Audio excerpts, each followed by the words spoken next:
Hello, everybody. Here is Elena with Let's Talk. And we have again our lovely guest, Simon Treselyan, who is unbelievable spiritual warrior. And his knowledge right now it is very necessary. And we have a very important talk today. And we will touch bases on what we can do if you are alone.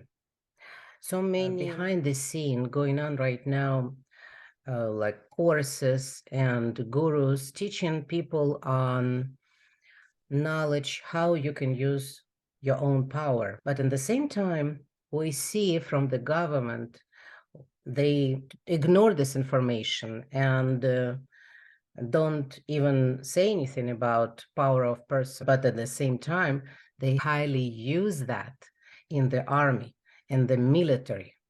So I would love to ask this question, Simon, and talk about this. Why government doesn't want us to use own power?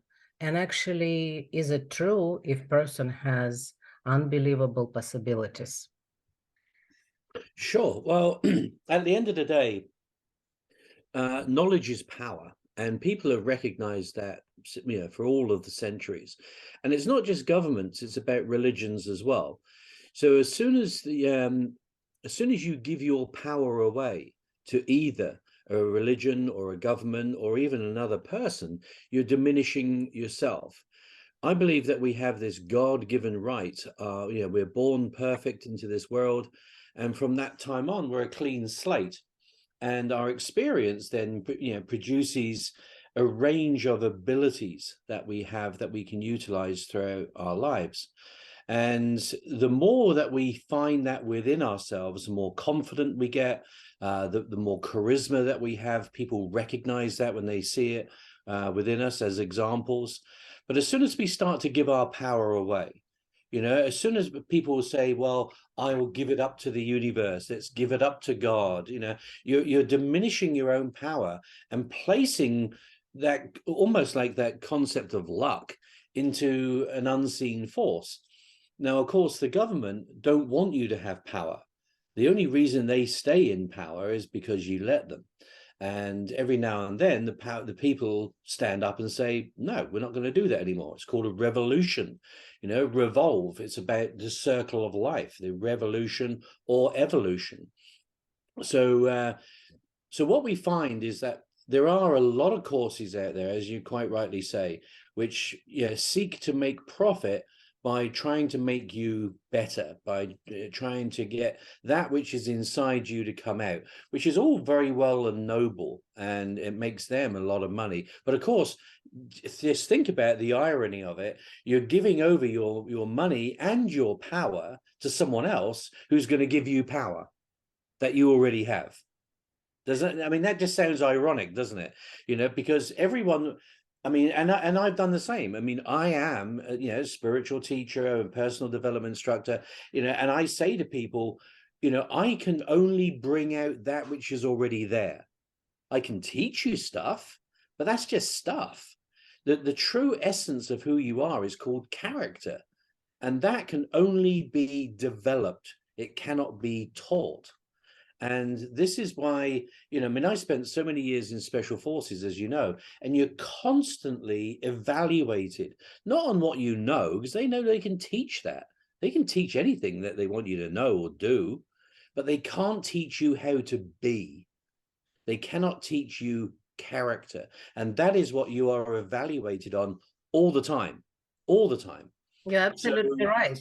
Because it's so many remarkable. people Yeah, have, for example, wishes, or I want it, I want that, but they have no power and capability to accomplish that goal.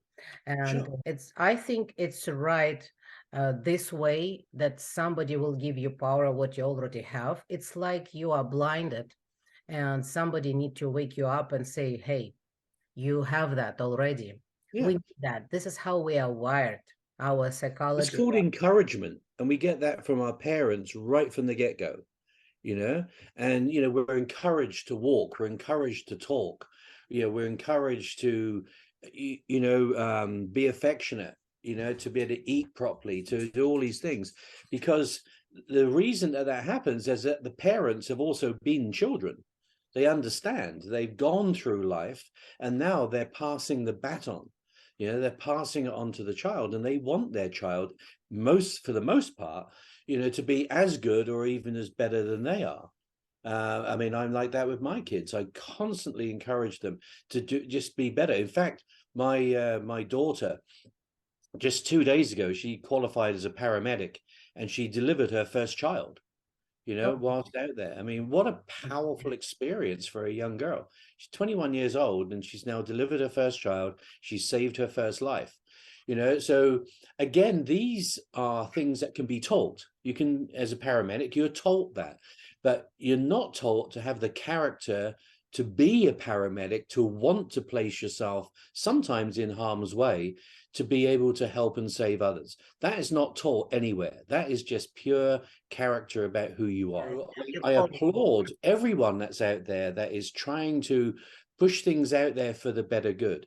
But I would hazard to say that you still need to be able to know that it's within you and it's not being gifted to you. Yeah, because otherwise you then give your power away and go, well, if it wasn't for him, I wouldn't be like this. That is weak. That doesn't give you anything. Now, the government, of course, they understand very much that people are the most powerful and the most valuable asset that they have.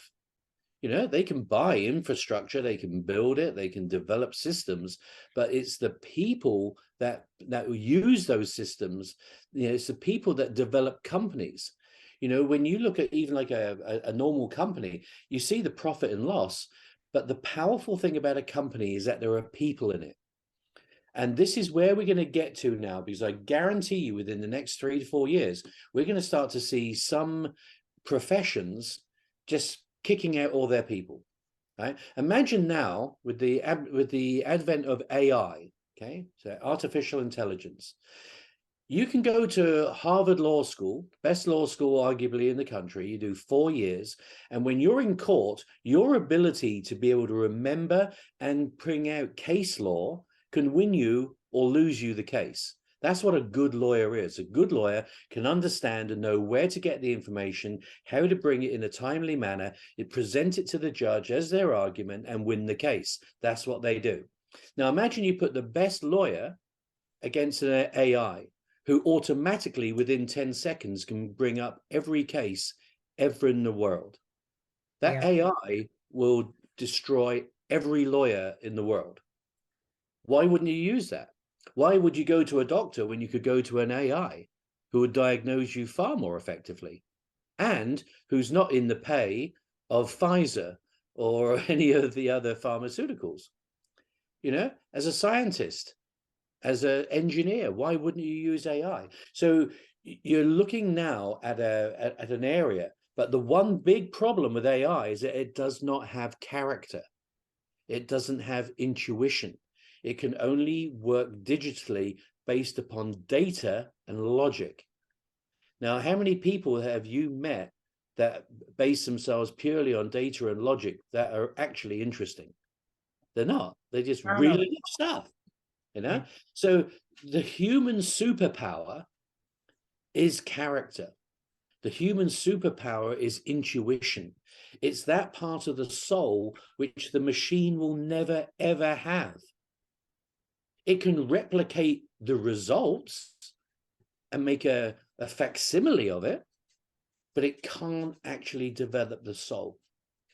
That is why I'm a great believer in the spirit of man. We will develop this AI and we will do it for our convenience, just like we said that mobile phones were going to be a convenience. They'll make our life better, would have more time. I don't have more time because of my phone. I have less time. I have less time because there is a computer in front of me all the time. So we need to get to a balance, I believe, and a true understanding as to who we are. And that's why personal development is so much more beneficial to human beings than professional development. And in the military, we understood that. Not in what we call the Green Army. In the Green Army, you just need to teach a soldier to march and shoot and, you know, keep clean himself and undertake tactics. That's all you need. But in special forces, everything is a variable. Like it is more conditional. For example, if Yeah. people know what for, okay, I will try to pull all my best and I will make it happen. So probably in the army, because they have a goal and they have a power of leader who actually given them order to do so. So that's why people doing the best ability. Yeah. But in special forces, you don't get that a lot. You get that at the start. They say, these are your mission parameters. This is what we want you to achieve. And then they parachute you behind enemy lines without any other support. And they go, well, take a look. Well, so now you're left to do, you know, largely what the mission entails. But because there are now so many variables, you have to use your intuition. You have to use your character. You know, it's not going to be easy. You can't just walk back to the barracks and go to sleep.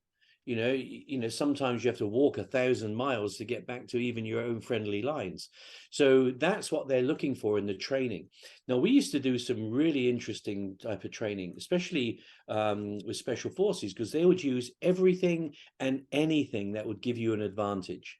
And it's not just British special forces or American special forces. Russians do the same thing.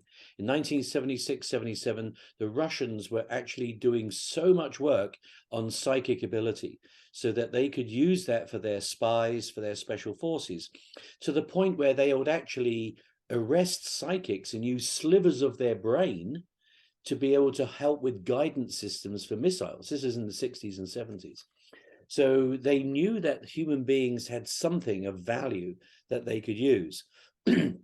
Now, from a point of view of special forces intelligence, we would use everything. If you could use any aspect of intuitive knowledge, you know, to know where the dangers are.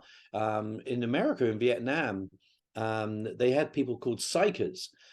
These people were sometimes like, you know, Black African soldiers that had never been to a jungle in their life. They'd come from the Bronx or Queens or something, and now they're thrust into this war in the jungles of Vietnam, and yet they are able to go back into something very, very deep and be able to understand and see that there was an anomaly in the jungle. They'll know where tripwires were. They'll know where hidden mines were. They'll just be able to intuitively know that there was a disturbance in that jungle. If you will explain a little bit more, because people are confused. Everybody's right now literally think that we are being programmed and our mind has ability to be programmed.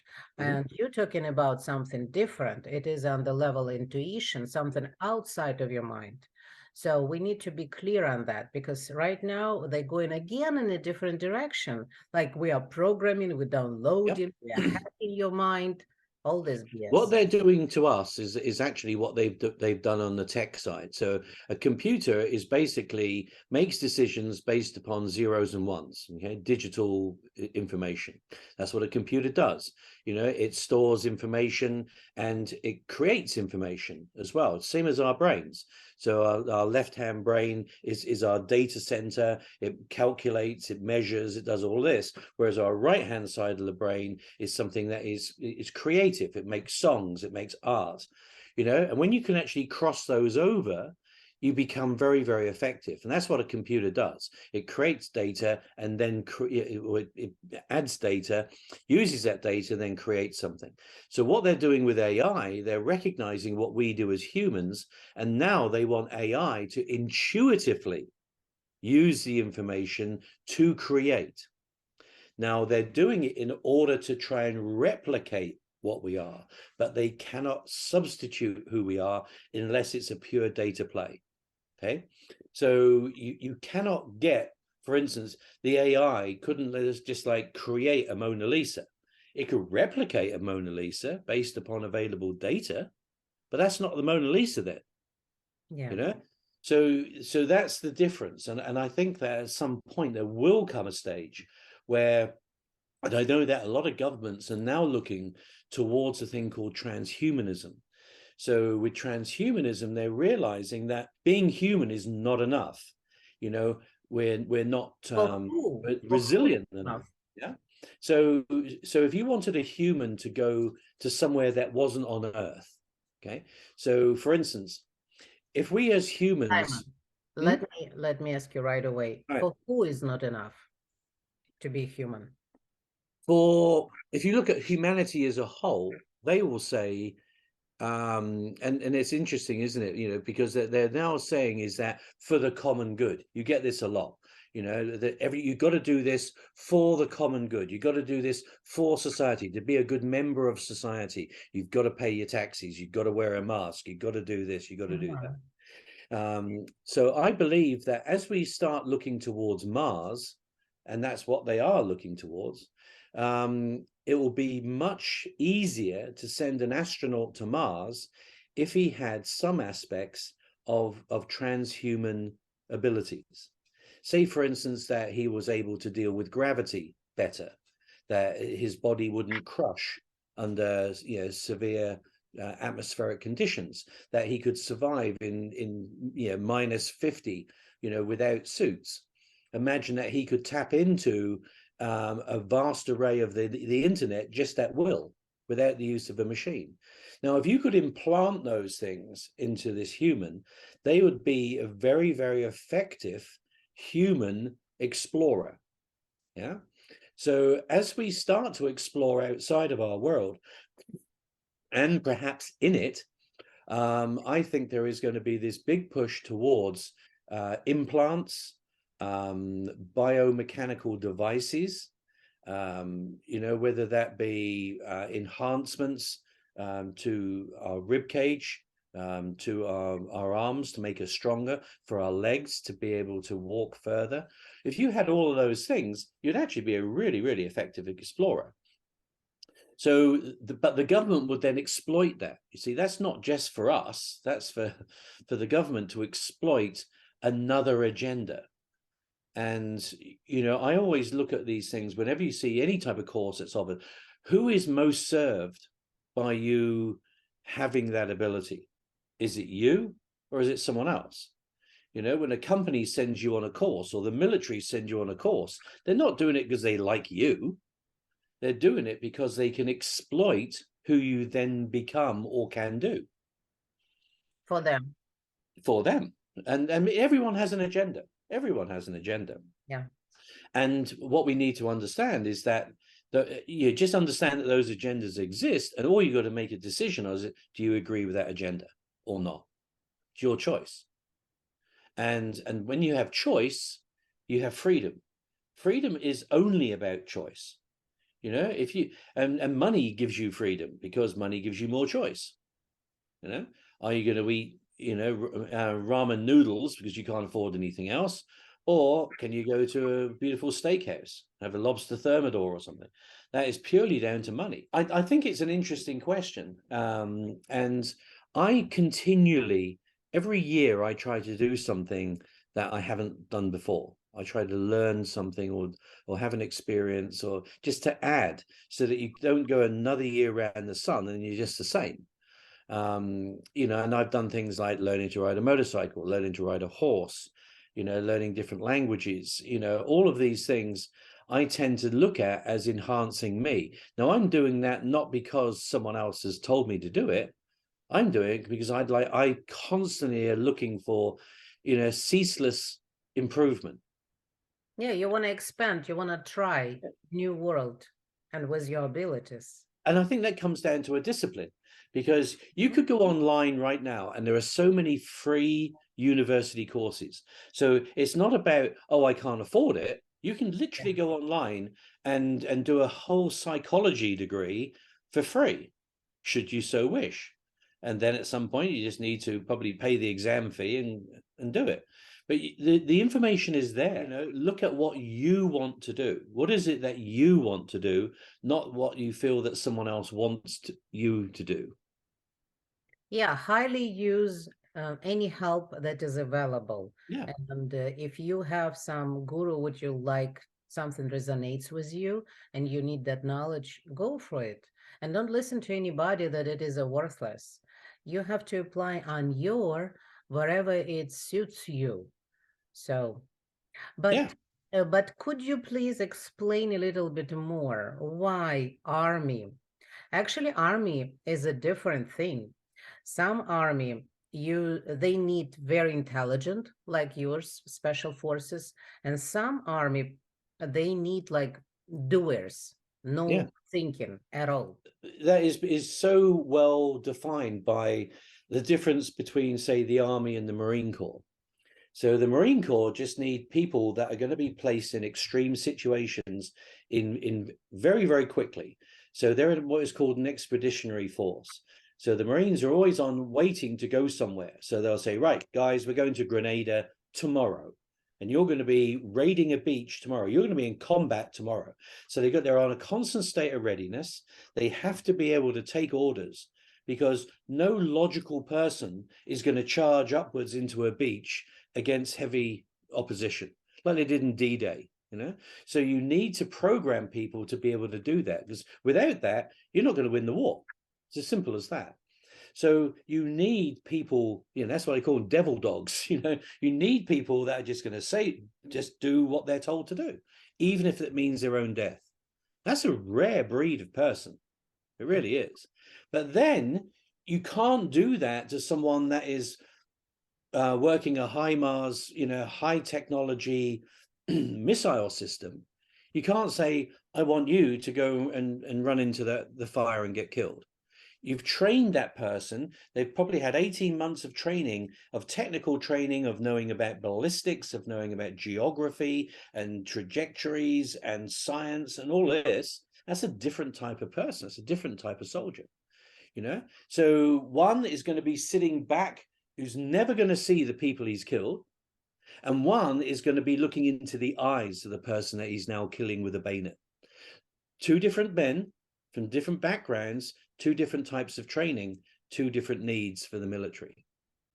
So what do you think? It will be easier to use human or people who will be advanced with technology? I think you're going to see a mix. There's a lot of, if you notice now, nearly every new American warplane has a function that it can fly without a pilot.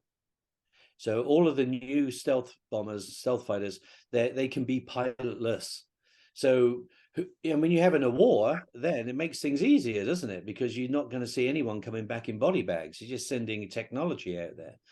But that technology can only do what it's programmed to do. Now, at some point, you're going to need this halfway house. So, how many times have we heard plane crashes or car crashes through user error? Because we as humans are imperfect. So we make mistakes, and we derail trains, we crash cars, we get shot down by anti-aircraft fire. That's what humans do. Machines tend to only make the mistakes that human beings program into them.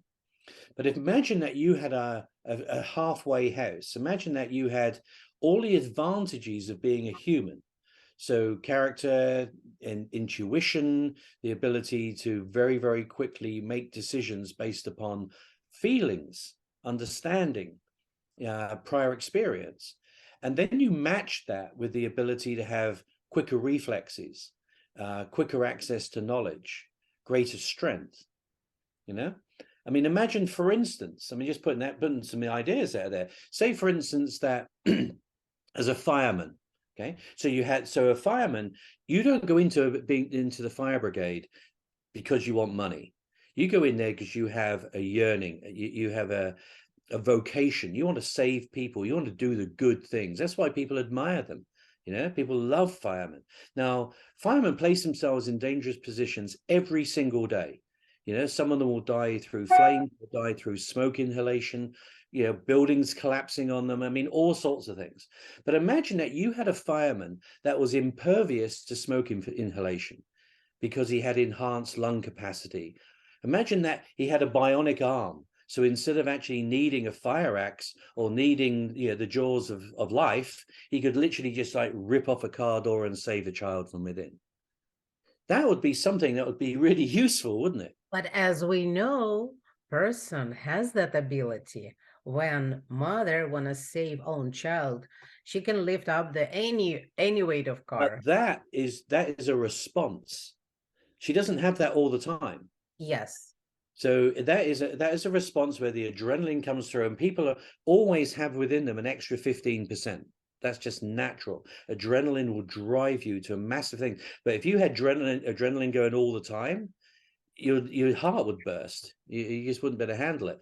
But if you had that ability every single day, I'm not agree on that, because why would you need always that power ready to use it?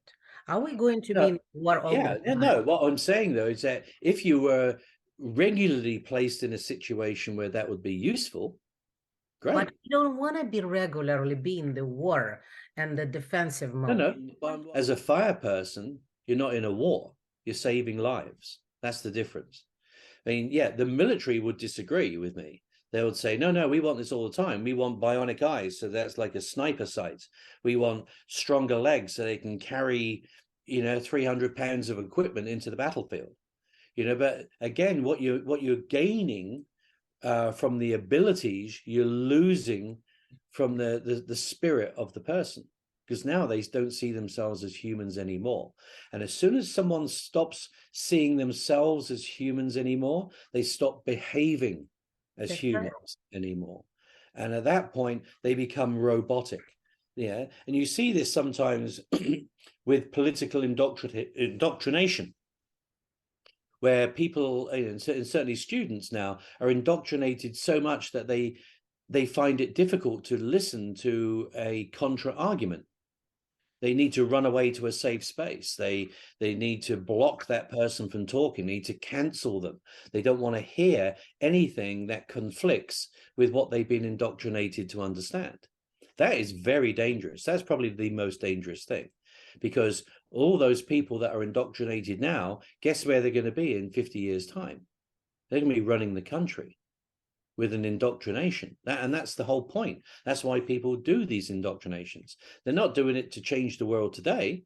They're doing it to change the world in 100 years. Yeah, it looks like when something is being developed, any product in the world, and we can predict very easy where a world will going. Because if we develop in such a monster, I mean, superior human being, means it will be usable. Means we need to develop the surrounding economy and everything so that it will be useful. So it is a different level of game. And actually, it is a very scary future if we have to use and pay attention to those technologies on that level, because human side probably will be less and less used in the world. So I think people should use that more, because what you don't use it, you lose it. Yeah. If I mean, nobody will use that monster, probably we will stay and remain humans. Yeah, and see, we're bathed with this when we see the technology in the films that we watch. One only has to watch Star Wars or Star Trek or something like this. I mean, who do they use as the technical advisor? He's a cyborg in Star Trek. He's even called Data. This guy is wired up to the whole infrastructure. And wouldn't you want that? If you were, say you're a company that was working at the United Nations, and that you wanted to accurately translate exactly what you wanted to say, why would you have a range of human beings that could get it wrong? Why wouldn't you just have this robot with you that could actually instantly speak 150 different languages and another 300 different dialects accurately and express exactly what you want to say? That makes absolute sense if you're using it as a utility. You see, this is a change of the game, because it looks like you're putting together rabbit and cow, and let's compare them. Of course, they have a different abilities. So over here, if humans going against superior human, then it is not right. It shouldn't be this way. You cannot use more power. You have to be on the same level. Then the game will be fair.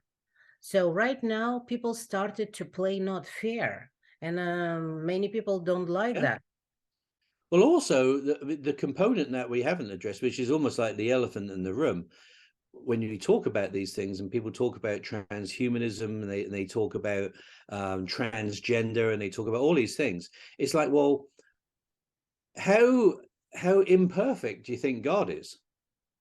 You know, the fact that that person was born that way, either way, whether they think that they're born into a different body that they should have, the God element here is that as human beings, we are supposedly created in his image. We're not created with metal arms and implants in our brains. You know, if we were meant to have that, perhaps we would be born with that. And I'm a great believer that we should be looking towards development, human development, evolution, and not this technical revolution. You know, you're seeing now with the World Economic Forum, they're looking, they're calling it the fourth industrial revolution, the great reset. People will start to, eat bugs and have less and be happier. I don't believe that, because you're literally taking that whole element, the precious element of what you, even doesn't matter what you believe, as a God thing. The fact that we are even here cannot be random.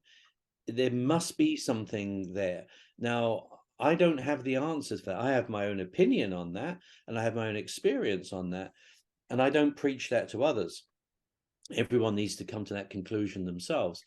But I feel that there must be a balance, and at some point we need to look at who we are as humans and accept that, and just accept who we are, our flaws, our the imaginations that we have, the successes that we've had as humans. We have been a very successful species.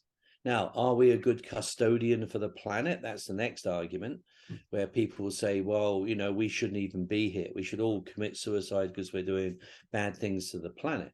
But who's going to replace us? Whales? Dolphins? No. It's up to us. And therefore, we have to get it right. We have to get it right for ourselves. And I think technology should always be, as it is, a tool for us to use, totally under our control. Just absolutely no argument whatsoever. We are there with the kill switch. Have to have that. Do you know what kind of equipment was used in Turkey? Well, I have my own opinions on that. I mean, we absolutely know that there is a technology that can create earthquakes in the same way as we have the technology to create weather, changes in weather patterns. We can create cloud formations, we can create rain, and it's been widely known that we can create earth tremors as a tactical weapon. Now, in my book, which is the Cradle Falls, the sequel to Order of the Nephilim, I actually put this out there as a theory. See, in Antarctica, there was a secret operation which was surveilling Antarctica by the American Air Force, called Operation Deep Freeze. Now, in the 1990s, that was based in Incirlik in Turkey, Incirlik Air Force Base, which is a NATO Air Force Base. And that Air Force Base was hit by a 6.3 magnitude earthquake directly on the base, which totally devastated the air wing that was doing surveillance in Antarctica. So they moved, in several years, and they moved to Christchurch in New Zealand, which is closer to Antarctica.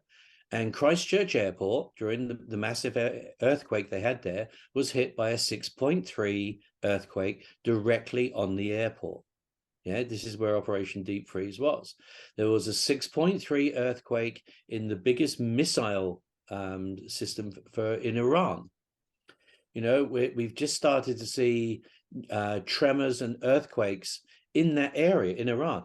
Is it a coincidence in Turkey that this is where Turkey, where that earthquake is, right? The Turkey and Syria, that is exactly where the Turkish army are about to invade. Yeah, it's been in the news for a while. So Turkey wants to go into the northern areas of Syria where the Americans are, because that's where all the oil is. But it's also where our allies are, which are the Kurds. And the Turkey has had a war against the Kurds for a long time, and they've been threatening an incursion into Syria, which would create another Middle Eastern war. Now, what better way, rather than using tanks and bombs and guns, is to create an earthquake? Is it a coincidence that that earthquake has hit the town which holds the greatest amount of anti-Syrian refugees and the revolution? That's where the town is, where they've just had this. I mean, of all the places it could have happened. It looks like it's beginning of earthquakes. Yeah. I mean, sometimes we've had times in the world where, you know, earthquakes and volcanoes certainly become a pattern. You know, the earth, it goes through cycles, it goes through seasons, and we've had this before. I thought it was interesting. I don't know what the year was, but it was the year where they had the film Volcano and Dante's Peak, both basically the same plot, released in the same month. And the month after that, there was the biggest amount of volcanic activity that the world has ever seen. Something like 40 active volcanoes kicked off. You know, so was it prophecy? Were we being given a warning? I don't know.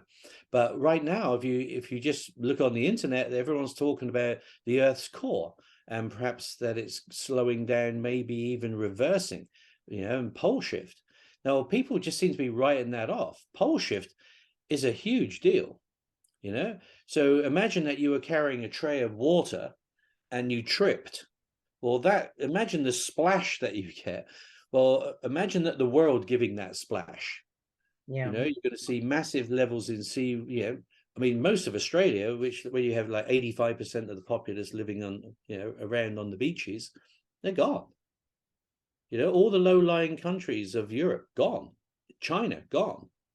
You know, so there is a lot that is happening in the world. I think the world is reacting to how human beings are dealing with it. I'm not a great fan of this so-called climate crisis. You know, you can't sell me on climate crisis and that human beings are bad for doing all this stuff when you then have one volcano that kicks off in Iceland that puts more CO2 and more debris into the air in 3 days than human beings have done in 2 million years. That is not a good climate change argument, because we're always going to have those things. You know, the world has gone through ice ages, through massive heat, you know, to another ice age, to being covered mostly with water, to having a fairly arid land. The world changes. You know, as human beings, we only normally see 100 years of those changes have been there for billions of years. We have such a small footprint. So what do you think and what you will recommend? Because this is a very serious. If we could avoid that mask mandates and we can do something about that and avoid, you know, special shots. But here it's very difficult to avoid, and where you will escape, what people should be prepared for. Well, I mean, some different parts of the country, you know, have different laws, they have different responses. And I always say, if you don't like it, move. You know, if you don't like America, move. Go. There's plenty of other places in the world you can go to. You know, if you don't like the politics in Texas, go somewhere else. If you don't like the politics in California, go somewhere else. You know, while you have that freedom, exercise that freedom.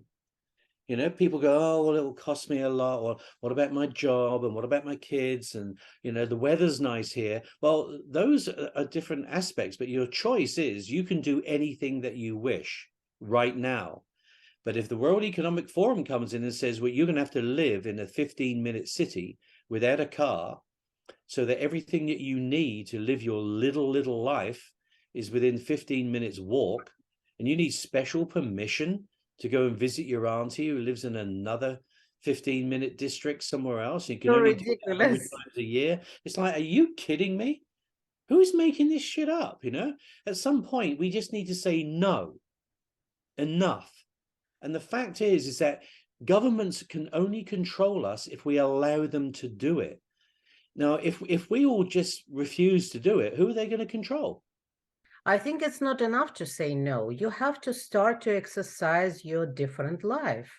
and actually apply on that instead of watching TV all day long or gossip about nothing. You have to go and do something, and you have different lifestyle. Then will be applied automatically. The biggest threat to humanity, I believe, and always have believed, is not war, not pestilence, certainly not climate change. The biggest threat to humanity is apathy. That Yeah. is the biggest threat, because if you do nothing, nothing changes. Yeah. And the problem is that most people in this world are happy to do nothing, but then complain about nothing happening or nothing changing. You know, I mean, even in I think I forget who it was, but they often say, you know, in some religions, yeah, pray, but move your feet. You know, so you can put it up to the God force by all means, but do something practical. If everyone did something practical every day, the world would be a whole lot better place. You know, one of my favorite films was that, you know, Pay It Forward, because if everyone did that, wouldn't it be just a nicer world to live in? Because right now everyone looks at each other with disdain or hate or disapproval or fear. That's how people are watching each other right now. And you know why? Because they coming from deficit. Everybody has low energy right now. So Yeah, everybody is easy. and it's by design. You know, Yeah. once upon a time, you know, I mean, I think a lot of people, certainly around my age, could probably look back to a time where things just seemed to be brighter. You know, life was just easier. You'd look forward to things like Christmas and Valentine's Day, and you could set your life by the different festivals. These were where people would come together in joy, and you would go from joy to joy to joy to joy. Now we're going to, oh shit, Christmas is coming up. Oh my God, now my credit card is going to max out. And how am I going to pay the rent? And, you know, so now the joy has been sucked out of our lives by consumerism. It's been sucked out of our lives by politics. All of a sudden now I have to buy into someone else's psychosis. I'm happy if they want to say that they're a woman or a man, whatever they want to be. They can be a you know, a steam rocket if they want, but don't tell me that I have to believe that. You know, That's so you right. know you're seeing this now. The joy has been taken out of sport. It's now so competitive. As a coach, if you lose 3 in a row, you're out. Doesn't matter that you've had 20 years in the game. You're done. You know, the joy is leaving our lives. You know, people are getting divorced at a phenomenal rate. They're now even getting to the point where they just don't want to have babies anymore. You know, It's another ridiculous thought. but that's so. Where's the joy? So we're going into this technocracy of these little small elite people. They have babies, they have joy, they get to drive nice cars, they get to eat in nice restaurants, but they want us to work in the sprocket factory and work there and have 1 week off a year and stay within our little place so we don't increase our carbon footprint, while all these people are flying private jets telling us that. I mean, people need to wake the hell up and see what is actually going on. And they have to, at some point, when you are going to somewhere that you don't want to be, at some point you make the decision. First of all, you recognize that you don't want to be going off the cliff, right? Then you got to make a decision. So now you do a quick calculation of how long it's going to take you to get off the cliff and how long it's going to allow you to be able to apply the brakes to stop. And it isn't going to be instant. So you've got to start at some point. You make the decision, then you take the action. You take the action, which then achieves the result. And then when you have the result and you've stopped and arrested the problem, you then need to reverse the problem or do something else. You need to change direction. And that's where I think America is getting to that point now. It knows it needs to change direction. It's going towards this slippery slope of civil war, of civil disobedience, of people at each other's throats, of families being broken up. You know, that's exactly what happened in the American Civil War. Families were ripped apart. The nation was ripped apart. People were dying. People didn't trust each other. People then actively picked up arms and killed each other. And now we're 200 years down the road, and we're saying, oh, we're all together again. Well, what was the point? What was the point of losing 40% of your males of the US for 5 years when really it doesn't matter now? Yeah, Mattered then. Yeah. So things that matter now have to be able to also matter in the future. Otherwise, why do we do them? You know, there's a lot of I don't have the answers. I'm just throwing some things out there that people just need to probably think about. But it all comes down to us. Each individual on this planet has their own life to live. You've got to choose that. You've got to live that life. You know, you've got to design that life. You've actually got to be able to plan that life and have some hope that there's going to be some joy. Otherwise, guess what happens? People just commit suicide. Why do they do that? Because they run out of hope. They run out of joy. And they just cancel themselves. that's right. And it's sad. And certainly as a veteran, you know, we're seeing 22 vets a day committing suicide. Yeah, don't follow that new trend. It is all presented like it is a very popular and very necessary. It is unnecessary, people. Not at all. And if you want to learn or exercise personal power, you can join Art of Life Academy on Facebook private group, or Simon has a personal consultation, which is available too. So please join or ask questions under this video, and next video we will answer. But I would love to assume what we discussed today, that basically what people need to do, exercise their power, think what they would love to use. If they don't know where to get that, go and ask people, go and learn something new, and copy, and then develop your own strength or your own style or whatever you want to do. So, but basically you need to take a risk. This is all about what you allow yourself to do. And don't be afraid of anything, because worse is that can be what people already have. They kill themselves. But it's never will happen if you will do progress. Because with progress, you will have a new power and you will develop new abilities, which is will be safe for you. So it's better and safer if you will start doing something instead of doing nothing. There you go. Amen to that. And a couple of words you could say, please. I just think that people, they just need to take action. I mean, a nice action that everyone could do very simply, is not going to cost anything, is just to simply create a smile and smile at some random stranger today. They'll be confused because they'll think, oh, do I know that person? All of a sudden that shifts them from their mindset. And it just might brighten their day. It might just, you know, you don't know what's going on in someone else's life. You really have no idea. You know, the person could be cheated on. They could have no money. They could be, you know, under threat of divorce or anything like that. You have no idea. But if you can just simply smile, which costs you nothing, you may just change someone's attitude. And why not? You know, it's something simple that you can do. Once you get into the habit of doing good things for people, it's remarkable. It makes you feel awesome, you know. And once we start to feel awesome, we start to act awesome. And if we did that as humanity, who knows? There may be some hope after all. Wonderful. I love what you just said. This is very powerful tool. Just smile. Thank you.